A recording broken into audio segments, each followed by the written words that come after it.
pim kolom join atau hubungan balok kolom biasa juga disebut dengan HBK ya. Jadi kalau ada yang menyebut join saja boleh, kalau menyebut pim kolom join akan hubungan balok kolom boleh gitu ya, atau HBK. Oke. Kalau sebelumnya kita sudah belajar mengenai balok ya, detailing balok, kemudian detailing kolom. Berikutnya adalah detailing join atau pim kolom join atau hubungan balok kolom atau HBK ya.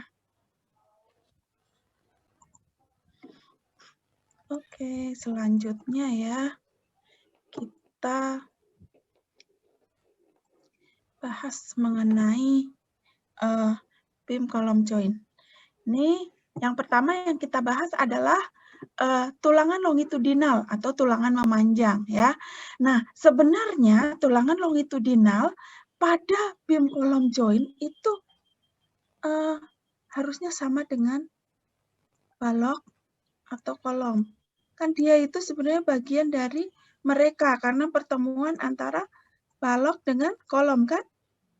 Jadi kayak misalnya nih, gaya-gaya pada tulangan longitudinal balok di muka join harus dihitung dengan mengasumsikan tegangan pada tulangan tarik lentur adalah 1,25 FY. Udah, ya kan? Kita udah hitung itu. Ketika kita melakukan detailing balok, ya, kan kita ngitungnya moment probable, ya kan? Oke, berarti sudah. Nah, seperti ini. Jadi, tulangan longitudinal balok di muka join, berarti di muka join tuh di sini.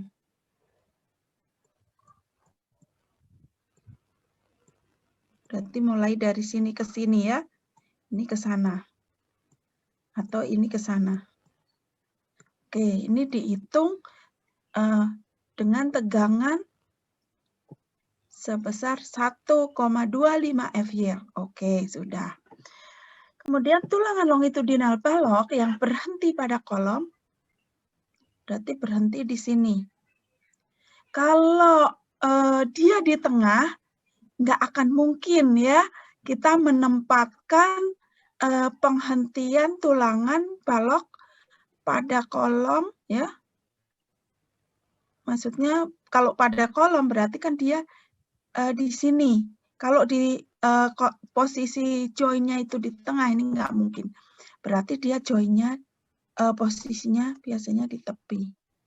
Di tepi ya. Berarti kolomnya tepi. Balok tepi. Nah, gini. Oke. Nah, ini berarti baloknya. Tulangan balok. Nah, misalnya berhenti di sini. Ini tulangan kolom. Nah, bila tulangan berhenti pada kolom, berarti ini berhenti ya, harus diteruskan ke muka terjauh dari inti kolom. Inti kolom tuh di sini. Ini di dalam sengkang itu inti kolom. Berarti dia kita masukkan ke sini hingga menjauh. Gitu ya, menjauh dari L0. Ini kan di sini ada L0, ya kan? Di bawah sini juga ada L0. Nah, hingga menjauh ke situ. Kalau yang bawah bagaimana? Misalnya tulangan balok yang bawah. Nah, dia ke sana, ya. Oh, sorry. Ini harusnya lurus. Nah, menjauh ke atas, gitu ya. Oke. Yang berikutnya, bila tulangan longitudinal balok diteruskan melalui balok dan kolom, berarti contohnya ini, gitu ya. Melalui join balok kolom, dimensi kolom. Nah, sekarang ini, dimensi kolom yang paralel dengan tulangan balok tidak boleh kurang dari 20 kali diameter tulangan longitudinal terbesar balok yang tadi ya, yang paralel untuk beton normal. Sedangkan untuk beton ringan adalah 26 kali. Berarti ini. Jadi dimensi kolom yang paralel dengan balok ini ada syarat ternyata. Bahwa tidak boleh kurang dari 20 kali. Berarti ini itu harus lebih besar 20 kali. 20 kali D tulangan balok yang terbesar. Ya. Oke, clear ini? Nah, tulangannya yang mana? Jadi tulangan balok ini kan misalnya ya, ini. Yang terbesar misalnya berapa? Diameter 19 misalnya. Berarti 19 kali 20. Dimensi kolom yang paralel dengan tulangan balok ini, berarti dimensi kolomnya ini minimal 20 kali diameter tulangan terbesar balok yang digunakan paralel, ya, paralel dengan dimensinya. Ini kan paralel. Ini sejajar dengan ini, gitu ya. Paralel atau sejajar. Jelas? Jelas, Bu. Oke. Saya lanjut ya.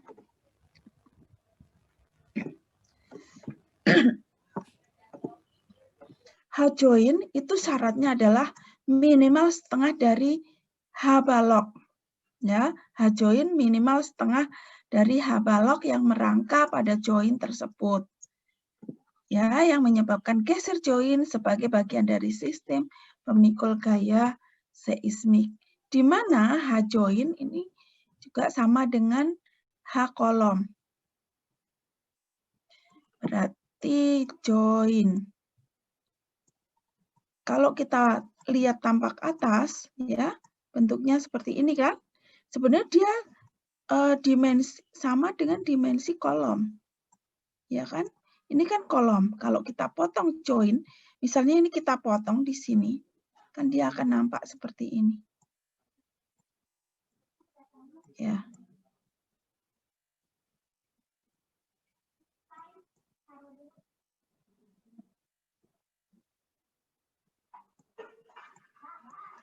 Ya, ini kita potong, maka dia nampak seperti ini. Nah, H-join itu bisa ini, ya, bisa posisinya ini. Nah, syaratnya H-join ini berarti dimensi kolom ya, itu minimal setengah dari tinggi balok. Tinggi balok mana? Ini misalnya kita potong, ya. Kita potong, dia kan bentuknya jadi seperti ini. Ini B, ini H, ya kan? Berarti dimensi kalau misalnya ini, berarti H ini, H join ini, minimal setengah dari H ini. Clear ya? Jelas? Clear. Jelas, Bu. Baik, saya lanjut.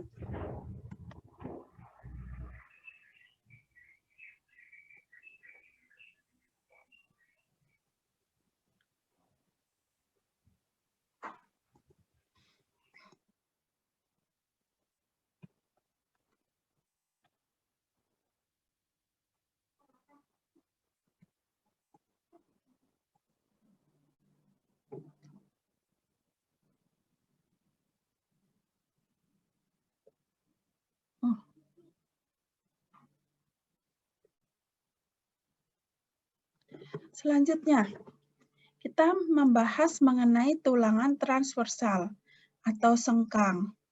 Ya, pada SRPMK kita menggunakan sengkang tertutup atau hoops ya. Nah, seperti apa aturannya? Yang pertama kita lihat tulangan transversal join ini harus memenuhi syarat pada poin yang sudah kita bahas kemarin ini ya. 18.7 itu mengenai kolom ya, seperti tulangan transversal kolom ya, ini jelas di sini. Kalau 18.8 itu mengenai join. Jadi kita sudah bahas kemarin. Jadi tulangan transversal join itu harus memenuhi syarat seperti tulangan transversal kolom.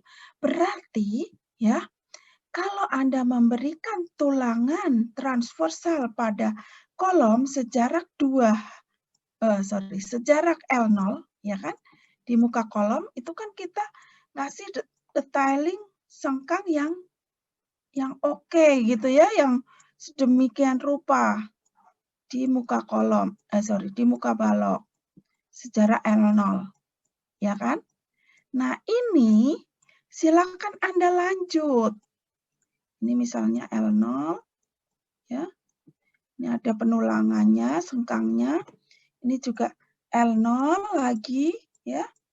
Nah ini penulangan join itu mengikuti penulangan kolom, sengkang pada kolom gitu ya.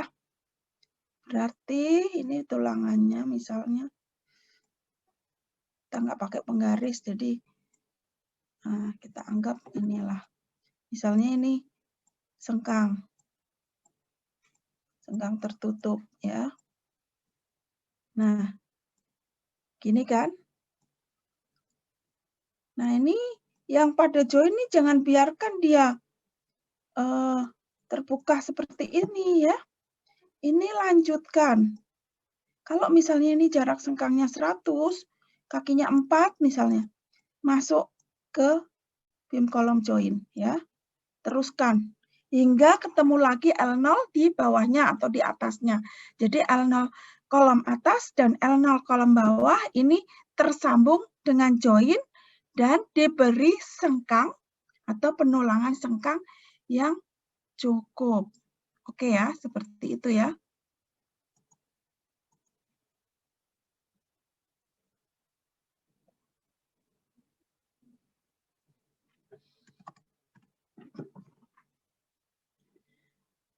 Ada pertanyaan?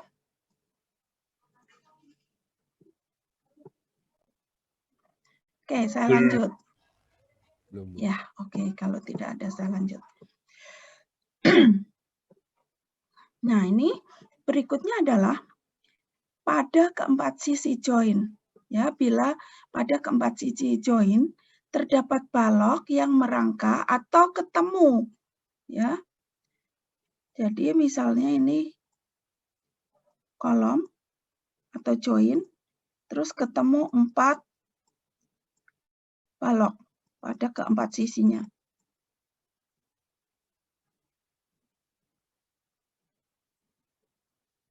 Misalnya gini.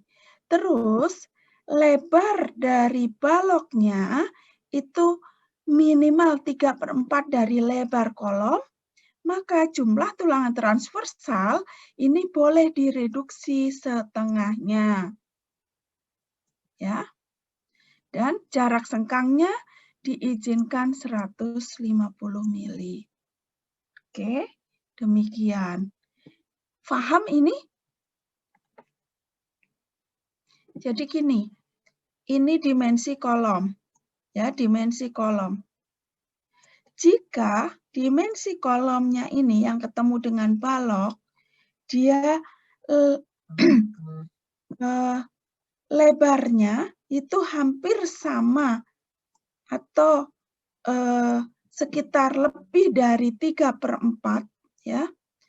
Jadi lebar ini itu tertutupi oleh balok selebar 3/4 dari lebar kolomnya, maka penulangan gesernya bisa direduksi setengahnya.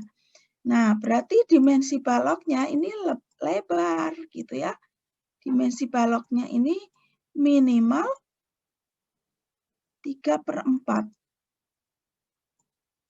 3/4 dari lebar kolom. Iya, kolom. Gitu ya, ini juga. Sebelah sini juga. Nah, itu bisa direduksi. Tapi kalau Anda misalnya nggak mereduksi bagaimana?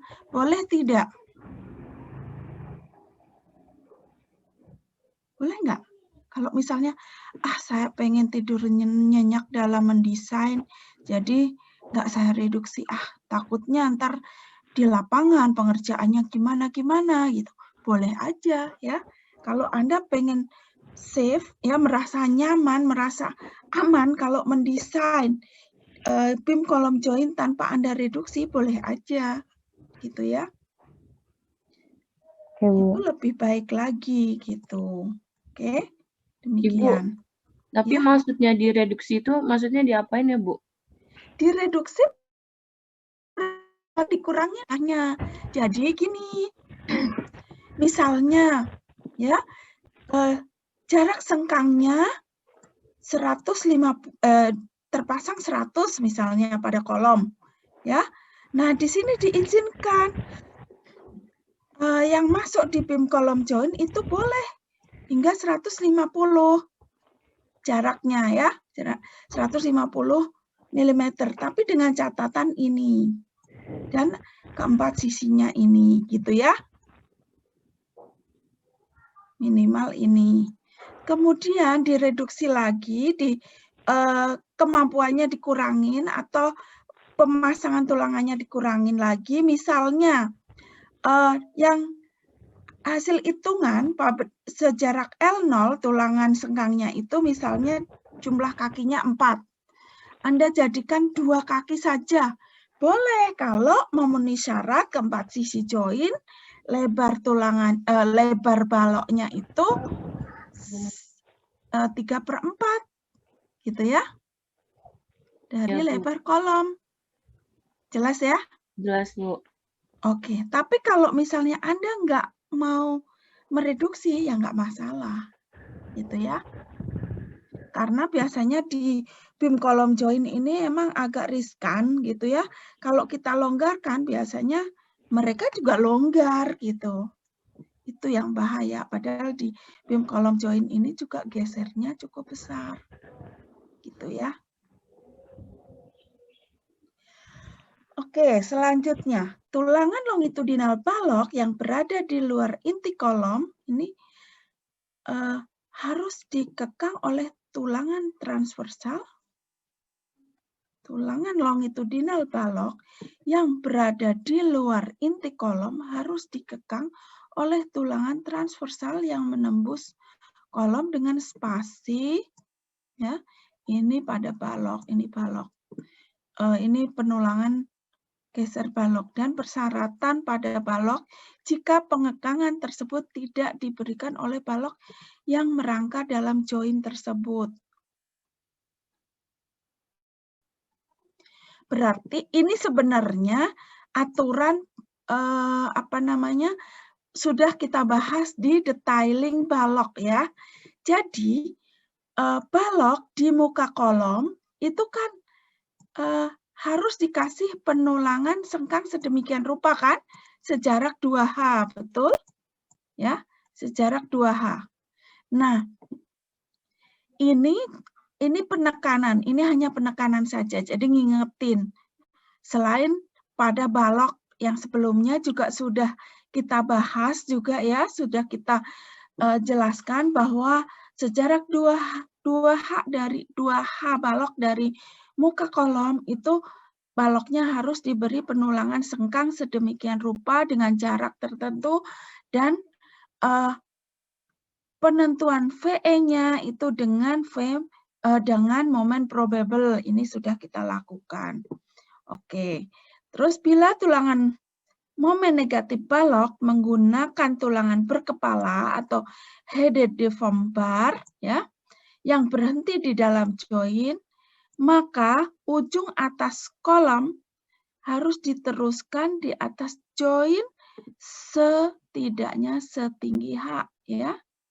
Sebagai alternatif, tulangan balok harus dikekang pada muka atas join atau tulangan join vertikal tambahan. Nah, ini juga ini headed ya. Ini poinnya adalah tulangan berkepala atau headed bar ya, atau headed deform bar. Headed udah pernah lihat headed deform bar? Jadi tulangan harusnya kalau berhenti itu kan ada panjang penyaluran atau panjang penjangkaran ya. Nah, ini tidak dipakai itu. Tapi pada tulangan tersebut dipasang headed bar. Nah, seperti ini. Jadi kalau ini tulangannya, ini harusnya kan panjang. Bisa panjang memanjang ke sini atau dibengkokkan ke sini, gitu kan? Nah, ini tidak, karena dia pakai headed bar. Asumsinya headed bar ini mewakili panjang penyaluran atau panjang penjangkaran, gitu ya. Jadi adanya pembesaran kepala di ujung ini bisa mengcover tulangan overlapping atau tulangan panjang penjangkaran ya, atau sambungan lewatan. Nah, namun ada konsekuensinya bahwa kolom pada kolomnya ya, yang misalnya ini ketemu di dalam kolom gitu ya. Ini misalnya kolomnya. Ini kan ada di balok kan ya. Nah, ini berhenti di sini. Maka pada kolom ini harus dikekang. Diberikan pengekangan sengkang ya. Pengekangannya berupa pemasangan sengkang tertutup hingga setinggi H. Hingga setinggi kolom ya. Oke. Demikian juga di muka balok ini sudah ya. Ini kita penekanan saja bahwa kalau kondisinya seperti ini harus dipasang seperti ini gitu ya. Oke, ya ini headed. Baik.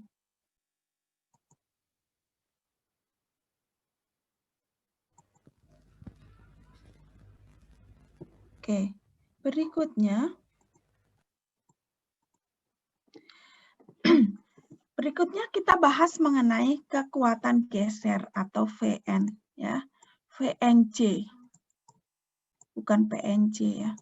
VNC yaitu kekuatan geser pada join. Nah,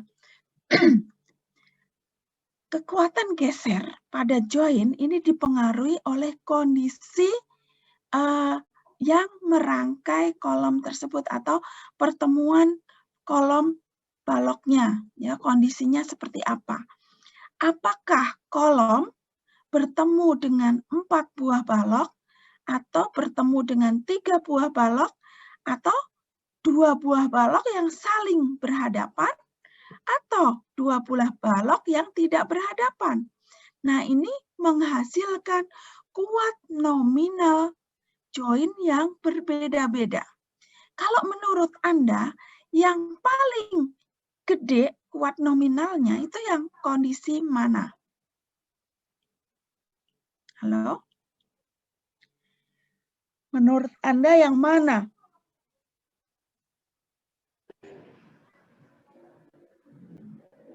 Halo? Ada yang bisa jawab?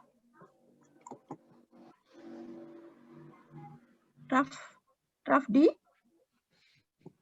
Yang 4 sisi kali, Bu. Oke, yakin gitu loh, 4 sisi. Gitu. Jelas ya, 4 sisi. Karena gini, ini misalnya terdorong sini, ada yang nahan sini. Ini ada yang memberikan aksi ini, ada yang bereaksi sini. Jadi dia stabil di sini. Sehingga menghasilkan kuat geser yang besar. Di sini kuat geser ya, berarti kekuatannya dalam menerima gaya geser. Dia besar. Nah, di sini kelihatan VN-nya itu gede. Variabel ini koefisiennya adalah 1,7. Sedangkan variabelnya di sini ada lambda, ada FC frame, ada AC. Lambda itu adalah koefisien terkait dengan mutu beton, ya.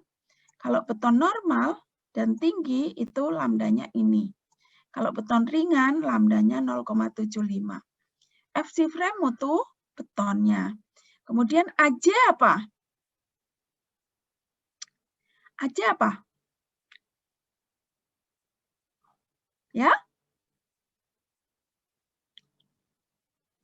AC apa, Aulia? Luas permukaan mungkin, Bu. Luas permukaan. Yang kita bahas ini apa?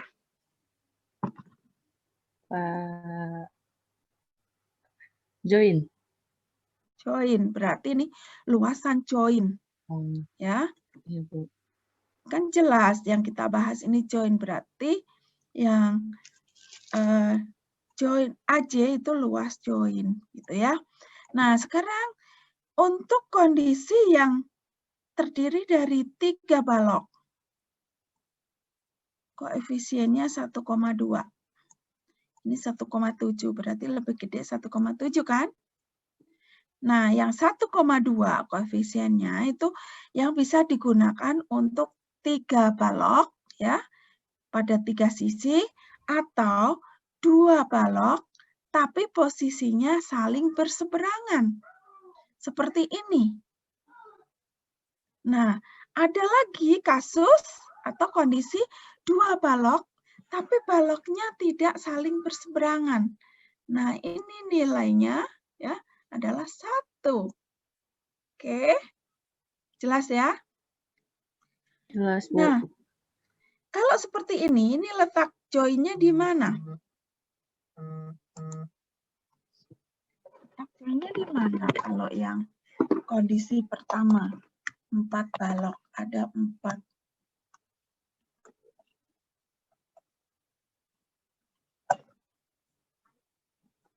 Di mana? Kalau pada struktur ini di interior atau eksterior? Interior. Oke. Ini ada di interior ya. Sedangkan kondisi kedua ini ada di mana? Eksterior. Eksterior. Eksterior? Iya. Hanya eksterior saja? Misalnya saya punya denah seperti ini. Interior, eksterior, Bu. Interior, eksterior.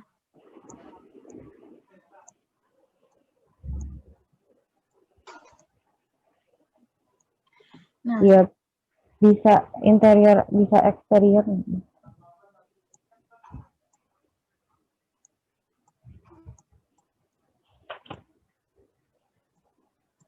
join berapa ini? Yang kondisi kedua, join berapa itu udah saya kasih notasi.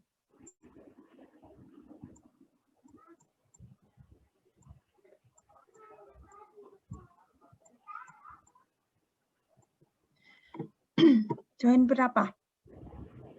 Yang ini. Join 2, 2, Oke. 3, 2, 3, 4. 5, 9. Udah? 8, 12. Oke. 4 ikut nggak? 4 enggak. Enggak. Baik. Nah, selanjutnya ya.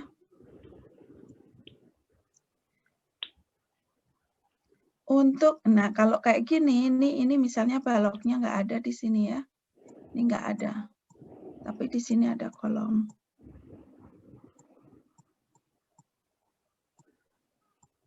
Sebenarnya itu di setiap sudut ketemu kolom.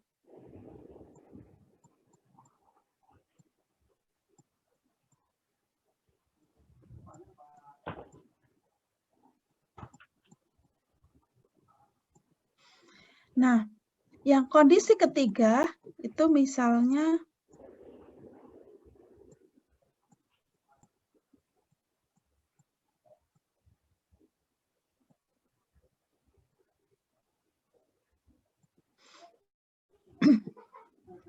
kondisi ketiga itu pada join berapa? Ini kondisi 13, ketiga. 13, 16. 13, 16. Join ketiga, kondisi ketiga yang ini. Oh, yang itu 14, 15. 14, 15. Iya. Oke, 14, 15 ya. Kondisi keempat, ini baru yang sudut. 1, 4, 13, 16. Oke, paham ya? Paham, Bu. Paham. Oke, baik.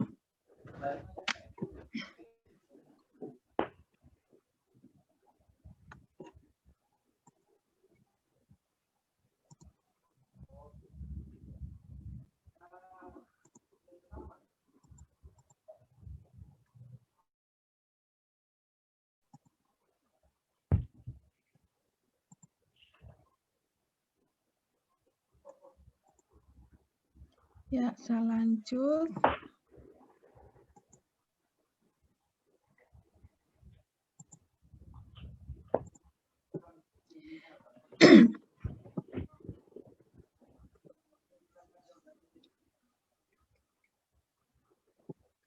Oke, berikutnya adalah tentang kekuatan geser. Ya, masih lanjutannya. Join dianggap terkekang bila balok lebarnya ya tadi 3/4 dari lebar efektif join. Terus perpanjangan balok yang melewati muka join setidaknya sama dengan tinggi balok ya. Baru dianggap memberikan kekangan pada muka join. Nah, ini maksudnya apa? Ini udah paham belum? Jadi, misalnya ada kolom ya yang bertemu dengan balok dan dia sudah sebenarnya di ujungnya ini eksterior. Tapi kita pengen memberikan efek kekangan pada joinnya di sini. Sehingga ini saya terusin. Oke. Seperti ini. Atau misalnya ini ada balkon misalnya ya. Nah, panjang ini dianggap bisa memberikan kekangan atau bisa memberikan apa namanya? Confinement ya. Itu jika panjangnya ini lebih besar dari tinggi balok. Kalau enggak lebih dari tinggi balok, maka ini belum dianggap memberikan kekangan. Oke, ada pertanyaan? Jadi kalau bentuknya seperti ini kan interior gitu ya. Terus ini kita pengen biar ini terkekang, biar stabil. Nah, maka nonjolnya balok ini minimal adalah sepanjang tinggi baloknya. Jadi kalau tinggi baloknya misalnya 700 mm, maka tonjolan ini adalah 700 mm juga. Oke, ada pertanyaan? Jelas ya ini ya? Clear? Baik.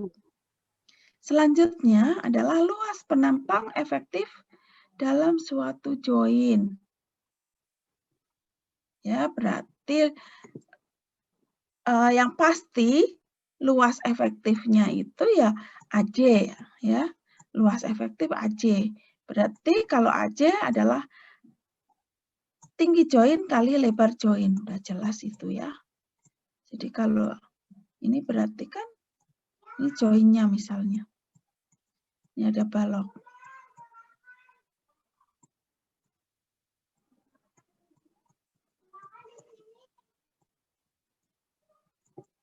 Tuh ya. Berarti AJ itu ya ini. Oke. Berarti esensinya AJ itu apa? Dimensi atau luasan dari kolom. Kolom. Oke. Nah, ada kemungkinan dimensi joinnya itu ada pembesaran. Ya. Ada pembesaran. Misalnya ini dibesarin. Nah, besarnya itu ada syaratnya.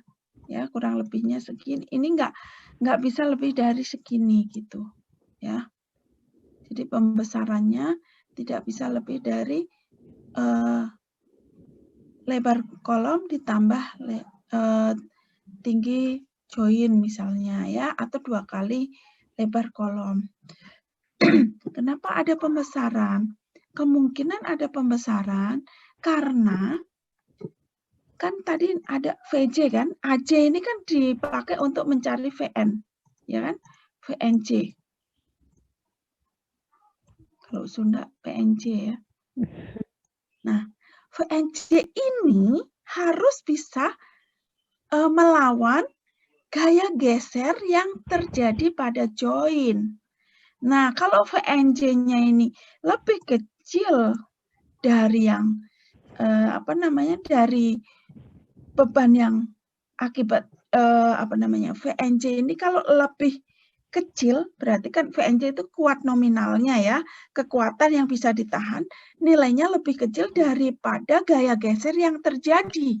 Maka dimensi joinnya harus diperbesar gitu ya.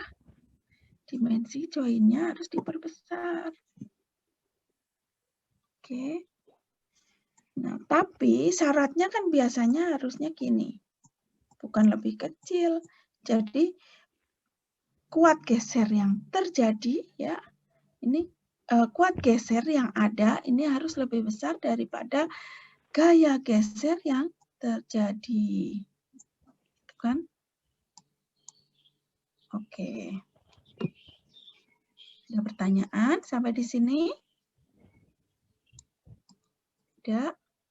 Baik, kalau tidak, saya lanjut lagi.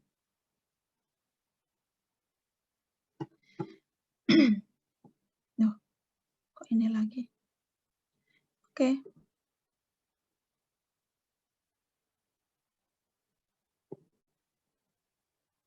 Nah, ini adalah panjang penyaluran tulangan tarik.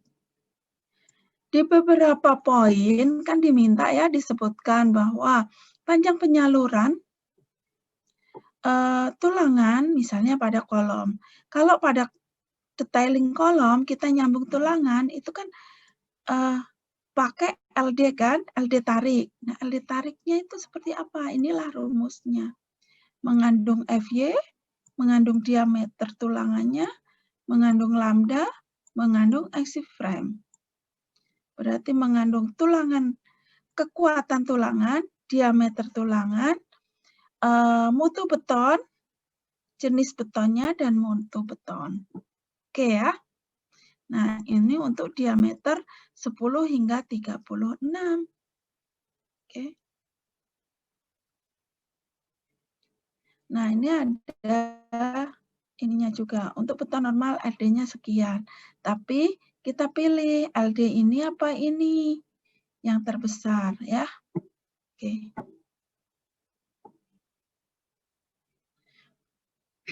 Nah, ini untuk beton ringan. Baik. Nah, selanjutnya ini ada poin lagi.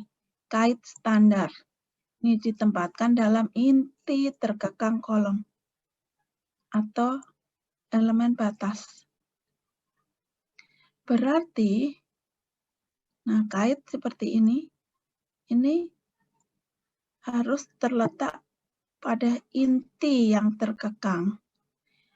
Tahu kan maksudnya inti yang terkekang? Berarti inti yang terkekang itu sejarak L0 kayak gitu. Ya, itu inti yang terkekang. Terus kaitnya ini masuk ke dalam join, maksudnya ditekuk ke arah dalam, bukan gini misalnya. Ya, kalau misalnya kolomnya ini, terus ini nanti ini ada join misalnya. Nah, ini bukan seperti ini, tapi yang seperti ini. Ini harusnya diputar ke sini. Jelas ya? Terus untuk tulangan headed atau yang berkepala, panjang penyaluran tarik, ini kita lihat pasal 25.4.4. Ini pasal 25 itu semua hal terkait dengan tulangan diatur di situ ya untuk SNI 2847 2019. Kecuali spasi bersih antar tulangan diizinkan, yaitu lebih besar dari 3 dB. Oke.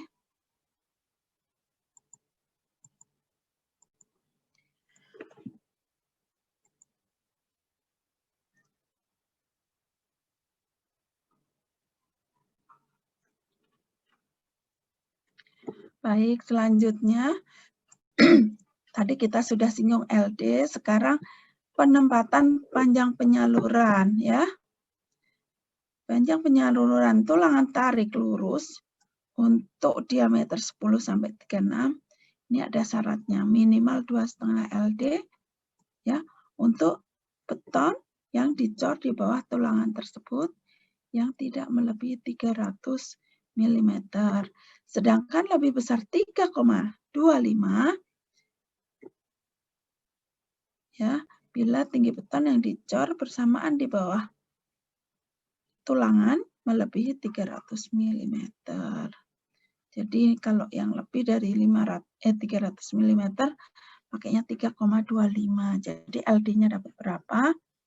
Dikali dengan 3,25 gitu ya. Terus tulangan lurus yang berhenti pada join harus melewati inti terkekang kolom atau elemen batas.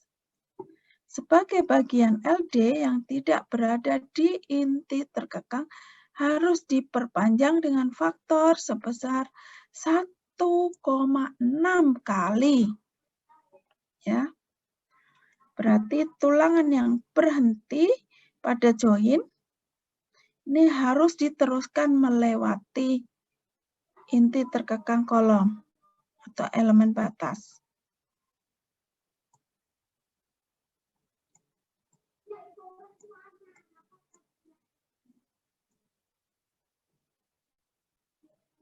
Ya.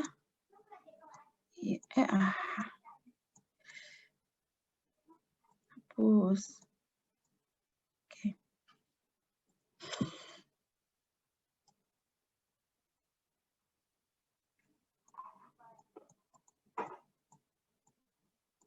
Nah, ini kalau ditekuk ke sini, ini harus melewati inti terkekang.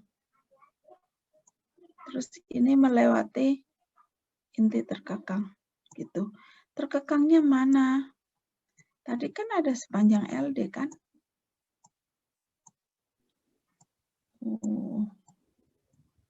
Nah, ini misalnya yang terkekang di sini. Di mukanya ini juga ada yang terkekangnya. Nah, diarahin ke situ hingga melewatinya. Itu sebagai tulangan lewatan. Kalau maksudnya yang 1,6 kalinya itu? Oke, semua bagian LD yang tidak berada di dalam inti harus diperpanjang, berarti dia tidak di dalam inti yang terkekang sedemikian rupa. Misalnya, kalau di sini mah harusnya inti ya. Iya. Coba bayangin, di sini inti, ini inti. Terus kalau pada balok misalnya, kita balik. Ini kan inti juga di tengah, di sini inti. Ya.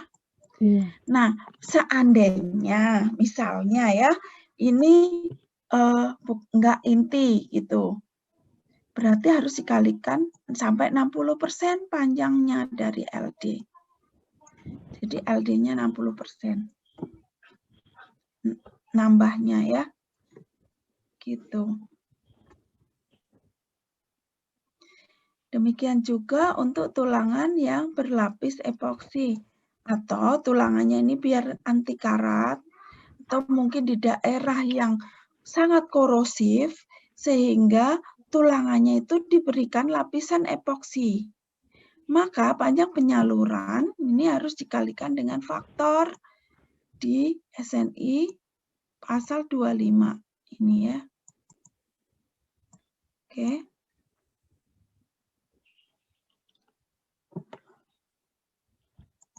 Oke. Ada pertanyaan sampai di sini? Berarti kalau pakai epoksi kan cenderung licin ya. Sehingga itu ada faktor penambahan panjang. Kadang kalau tidak ya LD-nya. LD-nya itu ada koefisien lagi alfa beta. Ya alfa beta gitu ya. Berapa gitu. Oke. Selanjutnya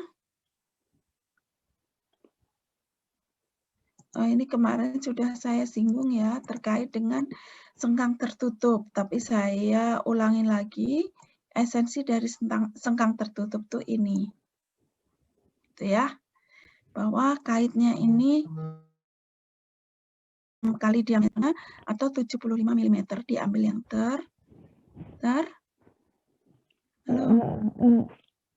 terkecil apa terbesar?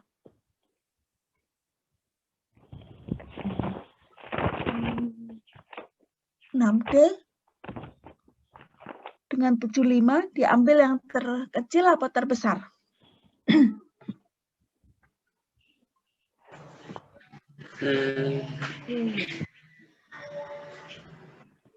Kecil. Terkecil. Terkecil. Benar. Kecil.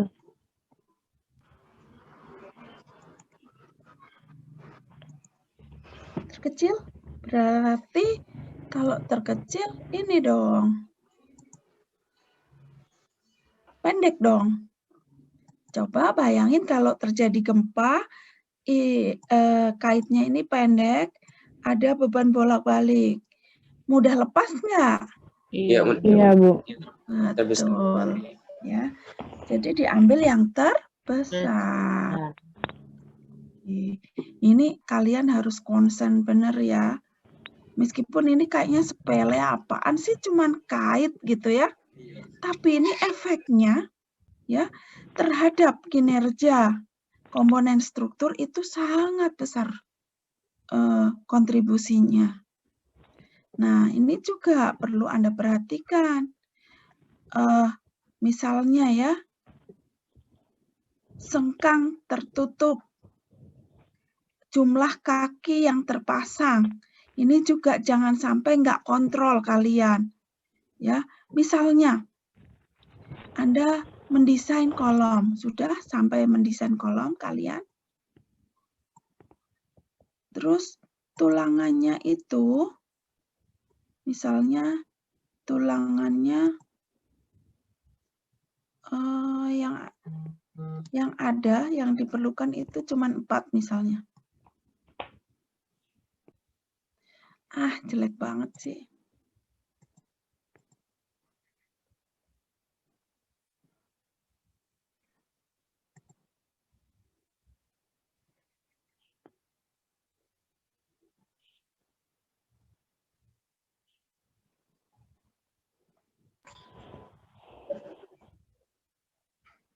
Pakai freehand aja deh.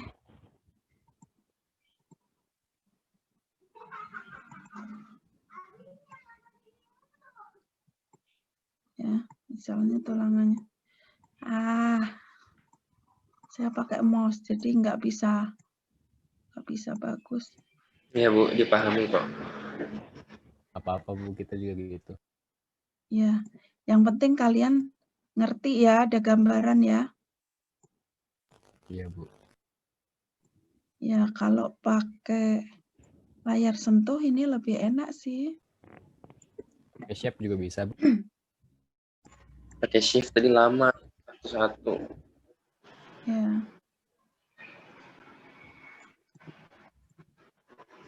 Oke, ini pokoknya yang penting gini deh. Misalnya Anda menghitung nanti setelah ini ya kita simulasikan. Misalnya kalian menghitung sengkang pada kolom. Anda dapatnya 5 kaki. Ya, 5 kaki. Ternyata padahal tulangan longitudinal yang Anda pasang, yang Anda peroleh dari desain itu tiap sisi hanya 4 saja. Hanya 4. Tiap baris ini 4, ini 4. Nah, bagaimana memasang dia biar memenuhi syarat jadi 5? Satu kakinya taruh di mana?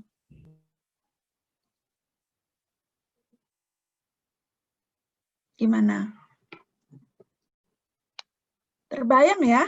Terbayang kan? Ini Anda mau masang kaki sengkang. Ini kaki sengkang. 1, 2, 3, 4. Nah, ini ada 4. Gitu. Kalau ini 1, 2. Gitu ya.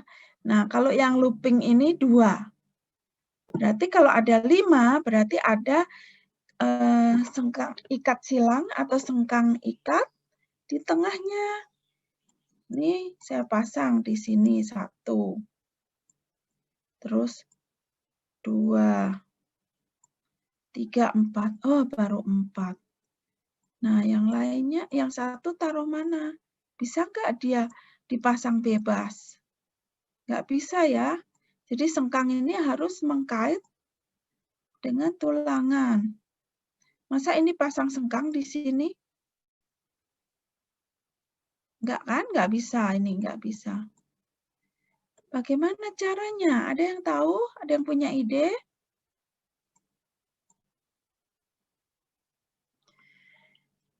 Gini, mungkin ada yang mendesain kolom, itu tulangannya jumlahnya sedikit, yang penting memenuhi row, ya, memenuhi row min dan row max, misalnya gitu.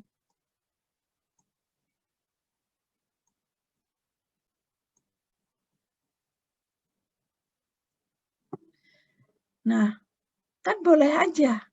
Tapi ya, ini kalau untuk bangunan tahan gempa kita diatur dengan adanya pengekangan, ya. Pengekangan ini dari mana? Dari pemasangan sengkang tertutup yang sedemikian rupa sehingga memberikan efek dia itu seperti dibalut. Nah, balutan ini kalau dia kena gaya aksial, maka balutan ini akan mengalami kekuatan yang besar, gitu. Nah, tapi kalau Anda misalnya mendesain, ya, hanya misalnya hanya mengejar row saja, row, yang penting row-nya itu tidak kurang dari row min dan tidak lebih dari row max, terus ada masangnya tulangan di ujung sini 1, di sini 1, hanya 4 sudut atau 4 seperti ini, tapi ternyata ini masih tidak cukup untuk mengcover sengkangnya. Bagaimana? Nah, ada baiknya, ya, makanya ketika Anda mulai mendesain, Anda harus sudah berpikir secara integrasi terkait dengan detailing ini, ya. Jadi Anda enggak yang misalnya udah sampai ujung harus balik lagi ke desain awal. Nah, itu kan buang-buang waktu. Makanya ketika Anda sedang mendesain tulangan longitudinal kolom maupun balok, usahakan Anda sudah paham benar terkait dengan detailing, gitu ya. Contohnya ini pada kolom. Kalau misalnya hanya ada 4 baris, sedangkan sengkangnya diperlukan 5 kaki, kita lihat dulu diameter sengkang kita ini berapa? Apakah diameter 8? Ada enggak diameter 8? Atau diameter 10? Di form ya, di form. Nah, kalau diameter 10, Anda masih bisa meningkatkan menjadi diameter 13. Nah, siapa tahu dengan diameter 13, ini enggak 5 lagi, tapi sudah jadi 4. Berarti tulangan ini, tulangan longitudinal ini, tidak perlu Anda apa-apain. Anda cukup mengubah diameter sengkangnya menjadi diameter 13, ternyata sudah terselesaikan. Dia jadi 4 kaki, baik arah X maupun arah Y. Nah, tapi kalau seandainya dengan diameter 13, ini masih 5 juga. Apakah Anda mau pakai diameter 16? Kalau emang bangunannya itu sangat tinggi, memungkinkan ini pakai diameter 16. Tapi kalau bangunan 10 lantai gitu, rata-rata pakai diameter 13 itu sudah oke sih ya. Kalau diameter 16 itu kan gede. Untuk nekuk-nekuk itu emang susah. Tapi kalau tidak bisa, mau nggak mau, ya kita pakai 16. Tapi jangan sampai seperti ini. Diameter tulangannya aja ini 13 misalnya. Terus sengkangnya diameter 16. Mungkin nggak? Nggak mungkin ya. Nah, terus kalau tadi misalnya diameter 13 udah dinaikkan, udah jadi diameter 13, tapi kakinya masih 5. Anda boleh ya coba turunin diameter tulangannya, tulangan longitudinal. Siapa tahu tulangan longitudinalnya ini kegedean, masih gede gitu ya, misalnya pakai diameter 22 sehingga ini hanya 4 baris, 4 baris, 4 baris gitu ya. Nah, kalau diameter 22, Anda bisa turunin jadi diameter 19. 19. Ya. Nah, mungkin kalau 19 jadi 5 baris. Nah, ini udah terselesaikan. Ya. Oke, paham ya? Nah, kalau Anda mendesain dengan beton konvensional, sebaiknya pilih diameter tulangan yang seragam. Tapi kalau Anda pakai precast misalnya ya, karena precast itu kontrolnya, quality kontrolnya benar-benar, Anda boleh, saya sering masalahnya, mencari row ini mendekati row min. Tapi dengan catatan diagram interaksinya itu masih masuk di dalam ini. Jadi gaya-gaya dalam P dan M-nya itu masuk di dalam grafik diagram interaksi. Nah, saya mendesainnya gini, misalnya ini diameter 22 di sudut. Enggak seluruhnya, tapi hanya di sudut saja. Saya pakai diameter 22. Oh, masih kurang 19%. Saya gunakan ini diameter 13, 13, 13, 13, 13. Bisa seperti itu ya. Sehingga row-nya ini mendekati row min. Tapi dengan catatan ya, kombinasi bebannya masuk di dalam diagram interaksi. Begitu. Oke, ada pertanyaan?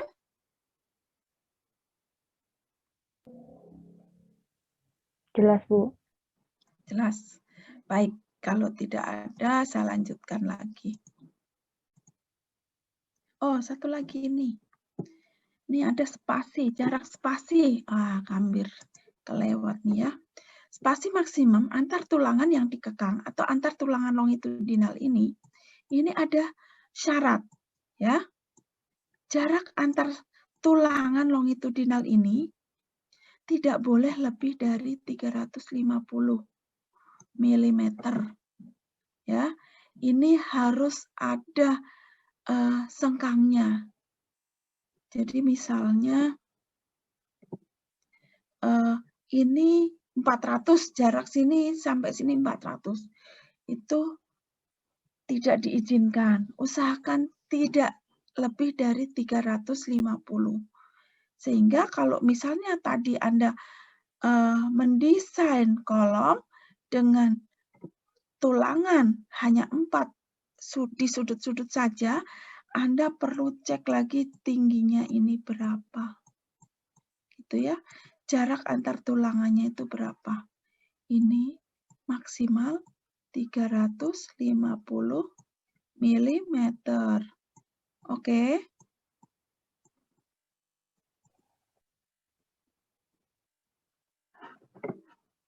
Oke ya. Baik, saya lanjut kalau begitu. Nah, ini mengenai sengkang ikat. Mengenai kait ya. Kait ini misalnya pada ujung tulangan ya. Kan biasanya ada kait atau pokoknya yang saling mengkait misalnya gini. Nah, ini adalah ilustrasinya. Ini kait 90 derajat, ini kait 135 derajat ya. Oke, perhatikan. Kalau kaitnya dua-duanya 135, ini susah sekali masangnya. Bayangin gini ya. Kaitnya gini. Ini masuknya gimana? Nah, sebaiknya gini. Nah, kalau gini lebih mungkin kan? Ini masuk dulu Ya, ini masuk dulu di sini, terus ini klek gitu. Ini kan cantolin dulu, terus baru pas. Tapi kalau ini bagaimana? Ini ada panjangnya, ya kan? Ya. Nah, ini ada beberapa aturannya, nanti Anda bisa lihat. Ya, ini di SNI juga ada. Oke, ini adalah peraturan yang digunakan ya sebagai referensinya. Oke, ada pertanyaan sampai di sini?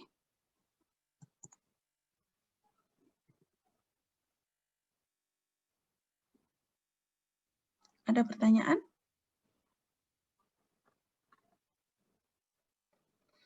Aulia, Desi, Mufli? Ada pertanyaan?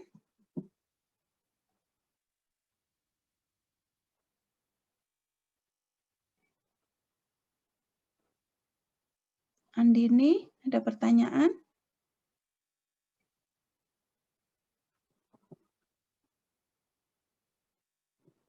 Oke, kalau tidak ada, kita lihat. Kemarin saya udah nunjukin untuk kita udah bahas soal untuk detailing kolom.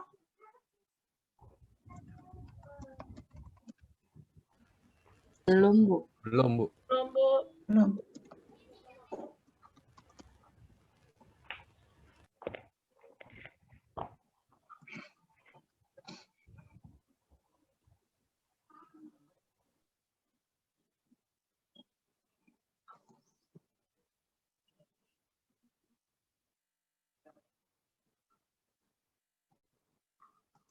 Oke, sekarang kita bahas ya. Nah, mengenai detailing kolom. Detailing kolom ini kita memerlukan juga data mengenai balok ya. Jadi baloknya ini kita masih tulis. Ya. Terus nilainya juga MN-nya berapa gitu ya. Momen nominalnya. Ini perlu dicari. Tulangan atas, tulangan bawah. Ya, ini ujung kiri, ujung kanan, dan seterusnya. Nah, terus ini adalah properti dari kolom. Ya, properti kolom. Misalnya kita gunakan 16, diameter 16, dimensinya adalah ini. Oke, ya, diameter sengkangnya ini. Nah, ini sengkang, pakai sengkang, tulangannya adalah tulangan ulir, ya betul. Oke, ini yang diketahui. Kemudian, ya, ini ada MN di sini sebentar. Nah, momen nominal di sini kita peroleh dari mana? Kalau momen nominal balok kan dari dari penampang, terus gaya kali jarak, gitu kan? Nah, kalau diagram interaksi pada kolom kita gunakan diagram. Halo? Kita gunakan diagram interaksi. Ya. Ini P, ini M. Nah, seluruh kombinasi bebannya kita masukkan ke diagram interaksi.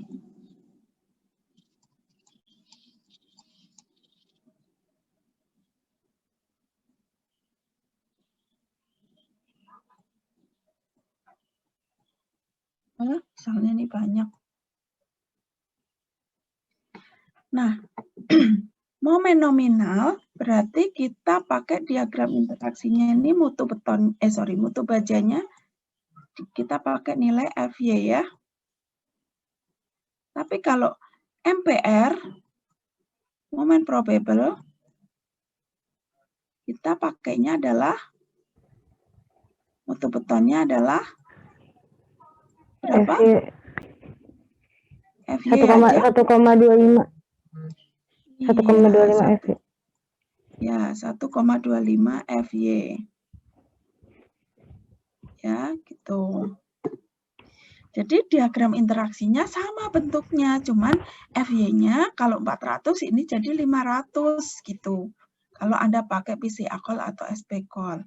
Nah, dari mana? Kemarin udah ya? Udah saya tunjukin kan ya? Kayaknya udah diagram interaksi Udah, Bu. PCA call Udah kalau diagram. dari P yang terkecil ya. Kita plot seperti ini, tapi nanti kalau dari PCA call tinggal execute, terus result, kita ambil, kita cari P yang terkecil, PMN kita baca. Nah, ini adalah MN atau MPR-nya, ya, dari P yang terkecil.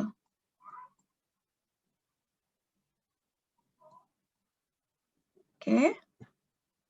Saya ingetin juga bahwa dalam mendesain kolom itu bukan nilai yang ekstrim atau nilai yang terbesar dari P atau dari M, tapi keseluruhan ini berkontribusi. Justru sebenarnya kalau pada kolom dengan P yang besar itu oke, tapi kalau P kecil ini yang perlu diwaspadai gitu ya. Nah, kenapa ada keseluruhan kombinasi beban harus diplot? Ya untuk memberikan gambaran peta sebaran gaya dan momennya seperti apa. Ya, bisa aja P-nya itu enggak Anda perhitungkan, M-nya juga enggak terlalu besar misalnya, tapi justru dia ada di luar diagram interaksi. Kalau ini misalnya ya, ini kan M-nya besar, P-nya sedang. Ternyata masih di dalam diagram interaksi. Tapi kalau di sini, M-nya kan nggak terlalu besar dibanding yang ini. P-nya juga kecil. Ternyata dia di luar. Gitu. Ya. Misalnya di sini juga. Kan ini, apalagi nih, ini P-nya kecil, M-nya kecil. Ternyata dia di luar diagram interaksi. Ini kan bahaya. Ya.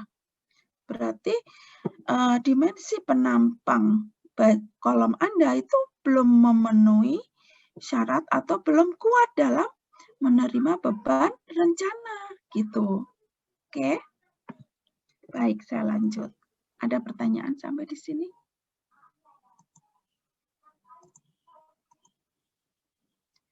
Nah, ini adalah kombinasi bebannya. Beban mati, beban hidup, beban gempa, dan seterusnya ya. Misalnya ini biar simple. Jadi beban-bebannya ini kombinasi pembebanan kita lakukan di Excel saja ya. Sehingga kalau dari etaps atau dari luar output sub gitu sebenarnya bisa aja, tapi takutnya runtutan bebannya itu nggak kedetek gitu. Jadi kalau misalnya ya ada yang mencurigakan, nggak ketahuan, misalnya beban mati. Kok ini momennya gede, momennya kok seperti ini mencurigakan nih beban hidup dan seterusnya misalnya. Nah ini kan kalau kita plot seperti ini, kemudian kita kombinasikan kan akan tahu. Oh polanya gini, oh ini salah, oh ini benar gitu. Oke. Apa yang akan kita lakukan? Kita akan cek detailing kolom, kemudian kita lakukan desain penulangan geser pada kolom. Yang pertama, nilai PU-nya, oke ya. Yang dimaksud dengan gaya komponen kolom itu kalau PU-nya lebih besar dari AGF efisiensi per 10. Nah, dimensi bagaimana? Dimensi kolom itu minimal kan 300. Ini 500 berarti oke ya. Kemudian rasio penulangan. Ternyata rasionya ini. Sedangkan Romin ini dan Romax ini. Berarti oke dong? Setuju? Clear Setuju, ya? Bu. Clear ya? Clear. Baik, kita lanjut. Sekarang kita cek kekuatan kolom terhadap balok. Syaratnya kan kolomnya harus lebih kuat daripada balok kan?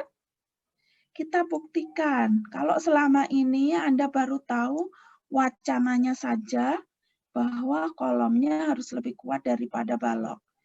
Buktinya apa? Ini buktinya. Bahwa kuat nominal pada kolom itu harus lebih besar minimal 20%. Ya kan? 120% dari kuat nominal kolomnya itu harus lebih besar dari 1,2 kuat nominal balok. Ya. Oke. Sampai di sini paham? Paham, Bu. Paham, Bu. Selanjutnya, tulangan geser ya. Kita masuk ke penulangan geser. Momen probable kolom. Tadi sudah saya jelaskan ya. Bedanya dengan momen nominal ada di sini dan di sini. Kalau momen nominal ini nggak perlu pakai ini 1,25 dan pi-nya adalah 0,85 gitu kan. Nah, ini pi-nya 1. Oke ya. Nah, sigma momen probable adalah 2 kali momen probable. Untuk menghitung gaya geser akibat gempa, ini VE-nya sama dengan apa? 2 kali MPR kan? 2 kali MPR kolom. Ingat, ini kolom. Kalian tuh sering mencampur adukan antara kolom dengan balok. Kalau kolom ini, oke, ya. 2 kali MPR kolom. Tapi kalau balok, ini kan ada plus V gempa, gaya gravitasi balok kan? Gaya gravitasi ya pada balok. Atau beban mati plus beban hidup gitu kan? Kalau pada kolom enggak, dia posisinya vertikal kan? Ya, tuh vertikal. Nah, sedangkan dimensi kolomnya ini kan sama. Ya, dimensi dan penulangannya sama. Terus gayanya juga, ini gaya aksial dan momen. Gaya aksial juga dan momen. Nah, gaya aksialnya ini nambahnya kan cuman akibat berat sendiri, sehingga nggak nambah banyak.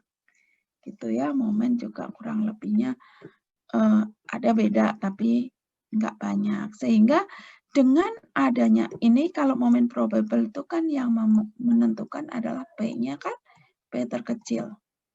Nah, ini P ini dengan P ini kan nggak beda jauh. Betul? Sehingga ya, dari diagram interaksi itu dengan P yang terkecil tetap diperolehkan ini dengan ini nggak jauh beda. Sehingga ini sama. Harusnya sih MPR kolom atas ditambah MPR kolom bawah. Ini kan bawah, ini atas gitu kan. Tapi karena dimensi dan beban-beban yang bekerja sama, ya ini bisa ditulis 2 kali momen probable dibagi ln. ln itu panjang bersihnya. Oke ya. Kalau sudah ketemu itu, maka ini dibagi dengan 0,75. Jadi ketemulah nilai VE. VE ini yang akan kita gunakan untuk penentuan penulangan tulangan geser. Ya. Namun ini, kalau pada kolom itu beda, sedikit beda dibanding cara penulangan balok. Kita bisa lihat nanti. Ya, Oke, selanjutnya ini kita simpen dulu ya, kita simpen karena belum kita pakai. Kita lanjut ke penentuan jarak sengkang maksimum di muka balok. Ya, jarak L0. Jadi ini sejarak L0 harus diberi tulangan dengan jarak maksimum sekian. Jelas? Jadi pada jarak L0, sengkang yang dipasang di muka balok atau sengkang kolom yang dipasang di muka balok, jaraknya maksimum adalah H/4 atau 6 kali diameter tulangan utama atau 100. Pilih yang Terbesar. Terkecil.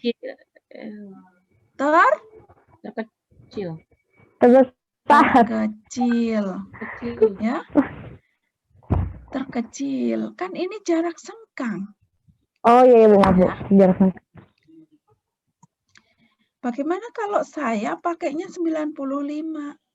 Ya boleh aja, cuman kalau tukang pakai koma-koma, setengah mati nggak sih? Iya, Bu. Ya, oke. Jadi kita pakai 90. Nah, berikutnya, ya.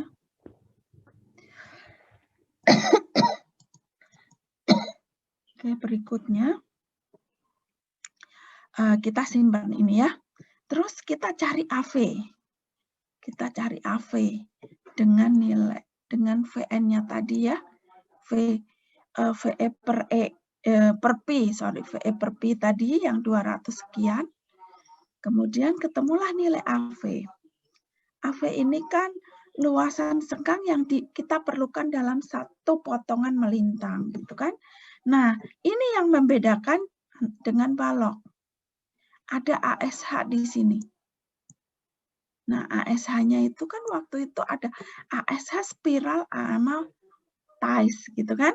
Ini yang ties, yang persegi atau yang bukan spiral. Ada 2. Nah, ini perlu kita hitung, kita cari pakainya ASH atau AV. ASH 1 atau ASH 2 atau AV. Nah, ini dipilih yang terkecil atau yang terbesar? Terbesar. Oke, terbesar. Ternyata AV-nya ini 134. Terus ASH 1 400 sekian. ASH 2 240 sekian. Berarti yang kita pilih adalah yang terbesar. Yang terbesar inilah yang kita pakai untuk menentukan jumlah kakinya. Kalau jarak sengkangnya kan tadi udah ada, ya kan? S berapa? 90. Ya, 90 mili ya. Oke. Ternyata ini kalau kita pakai diameter sengkang D13, jumlah kakinya 4. Ya. Yang dipasang sejarak L0. L0 ini juga kita pilih yang terbesar. L0 itu apa sih? Yang pertama apa? 500 ini apa?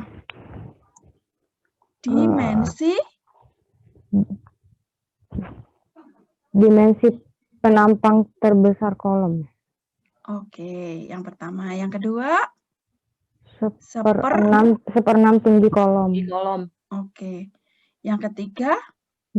450. Kita pilih yang terbesar. Oke. Jelas ya? Jelas, Bu. Ternyata gampang ya. Detailing tuh gampang ternyata.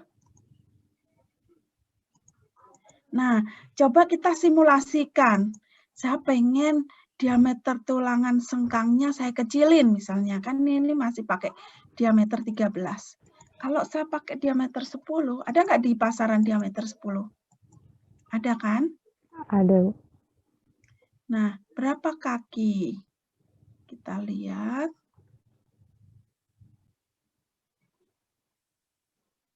Oh, 6 kaki. Nah, misalnya ya 6 kaki, mungkin nggak? Kita lihat penulangannya ini. 5 baris ini, 5 baris, 5 baris. Ini pakai 6 kaki. Bisa nggak? Yang 1 kaki kita titipin kemana? Nggak bisa ya? Nggak bisa, Bu. Ya, berarti tetap kita pakai diameter 13 gitu. Ya. Kalau diameter 13, 4 kaki aman. Ya kan? Kita Iya, Bu. tinggal pasang 1. ini loopingnya. Terus kaki sengkangnya.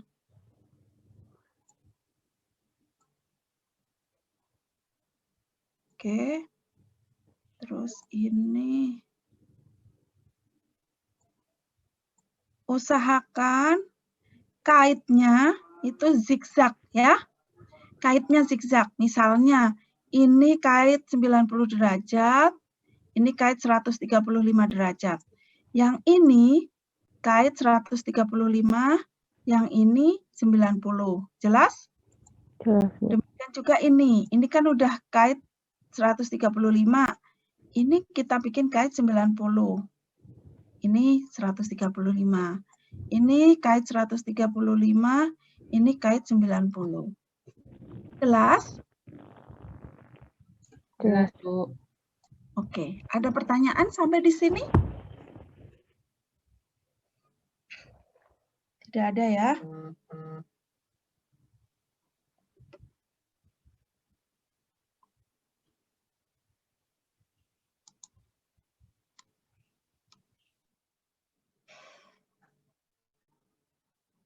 Oke, ada pertanyaan? Benar, tidak ada.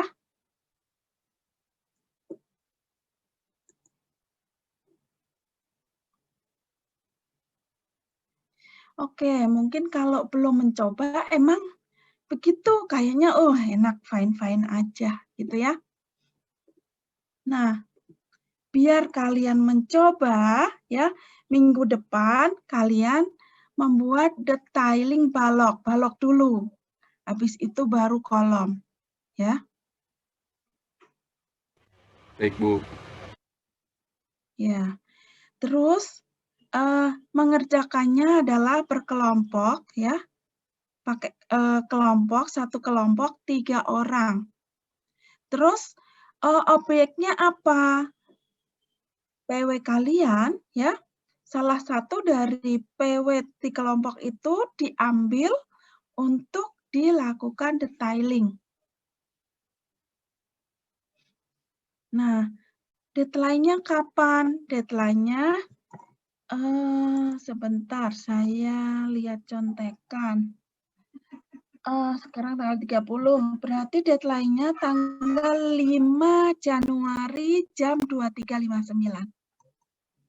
Ya, nanti saya kasih rambu-rambunya, perintahnya ya, ada di Google Classroom. Siap, Bu. Ya. Iya, Oke. Bu. Ada pertanyaan?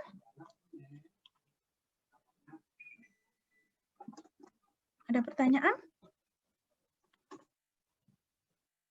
Belum, Bu. Belum mencoba, Bu. Jadi belum.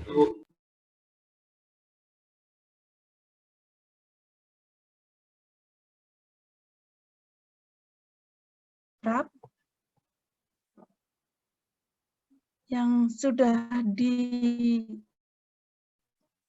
yang dijelaskan hari ini. Ada yang mau menjawab?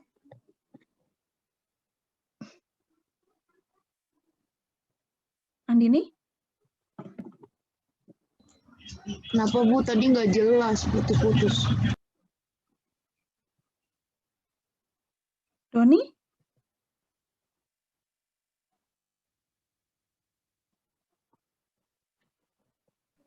Tadi nggak kedengeran. Nggak kedengeran? Suara Ibu putus-putus, Bu. Iya, tadi Bu. putus sinyalnya mungkin.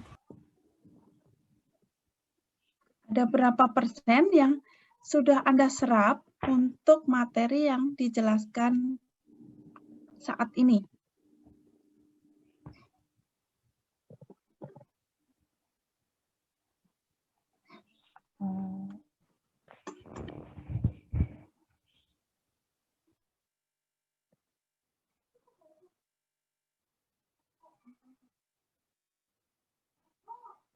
Andini berapa persen?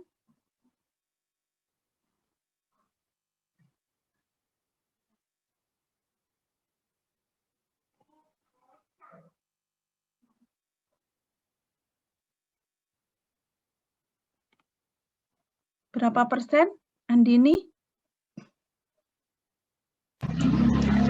Nggak tahu, Bu, nggak bisa ngira-ngira berapanya. Ada yang bisa jawab?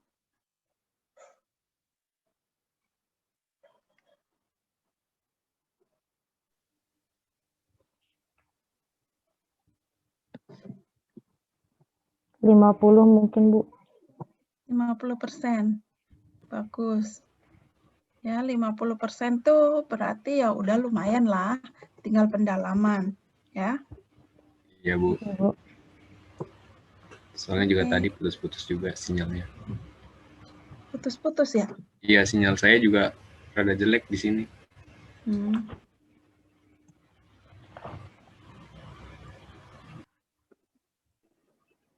Oke, ada pertanyaan?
Tidak ada pertanyaan?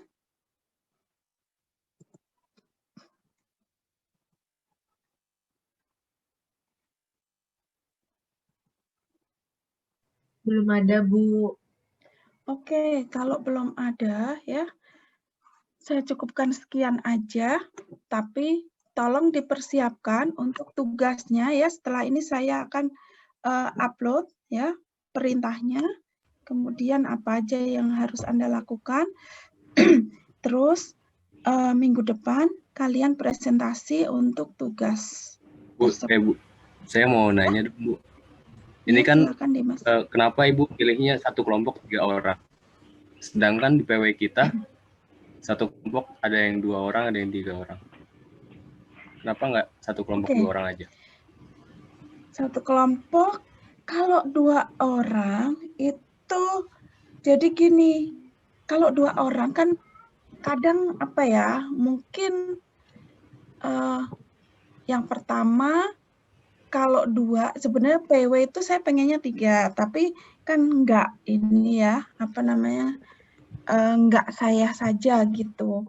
Nah, kalau 3 orang tuh jadi balance. Kalau 2 itu biasanya ada third opinion gitu, ya. Iya. Jadi 3. Idealnya tuh kalau kelompok sih ganjil gitu, 3. Jadi kalau misalnya ada 2 yang berselisih, 1 menjadi penengahnya gitu. Nggak boleh ada kubu-kubuan yang. Ya. Ya, kalau misalnya 3, ya 3 itu nggak harus nggak perlu juga rebutan PW saya aja, PW ini saya aja, enggak juga ya. Silakan Anda diskusikan PW siapa yang akan dipakai untuk objek detailing gitu. Tujuannya apa? Anda kan ini ya, apa namanya, 1 untuk tugas, 1 untuk presentasi, tapi yang lainnya bisa untuk belajar gitu. Ya kan? Yang lainnya buat latihan. Jadi tetap bisa. Oke. Ibu, ini kan Ya. tadi katanya satu kelompok 3 orang, kita sekelas 2-3, berarti ada 2 kelompok yang 4 orang, Bu. Boleh 4 orang maksimum. Ada 2-3 ya? Iya, Bu. Oke. Ya, silakan Anda tentukan sendiri kelompoknya. Nanti Anda bisa ini ya, nama-nama kelompoknya Anda boleh kirim di Google Classroom namanya kelompok 1, 2, 3. Gitu ya.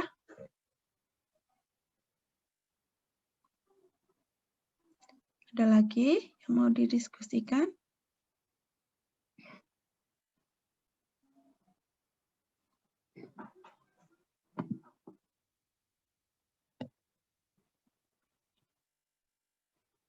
Oke, ada yang mau didiskusikan? Nggak ada. Tidak, Bu. Sudah cukup, Bu.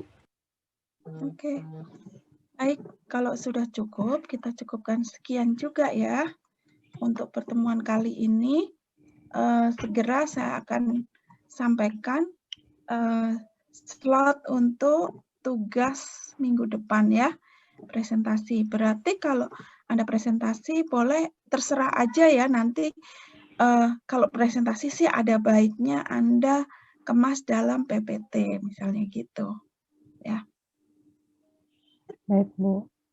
Ya, tapi kalau misalnya ada Excel-nya juga itu lebih baik. Jadi Anda ada Excel-nya, ada PPT-nya. Excel-nya untuk mengerjakan, PPT-nya untuk presentasi.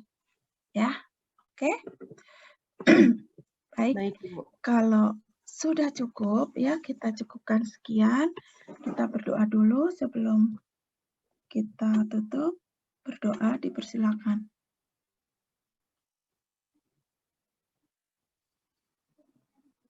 Berdoa selesai. Assalamualaikum warahmatullahi wabarakatuh. Ya. Waalaikumsalam warahmatullahi Waalaikumsalam wabarakatuh. warahmatullahi wabarakatuh, Bu. Terima kasih, Bu. Terima kasih, Bu. Makasih, Bu. Terima kasih banyak, Nah, Bun. oke.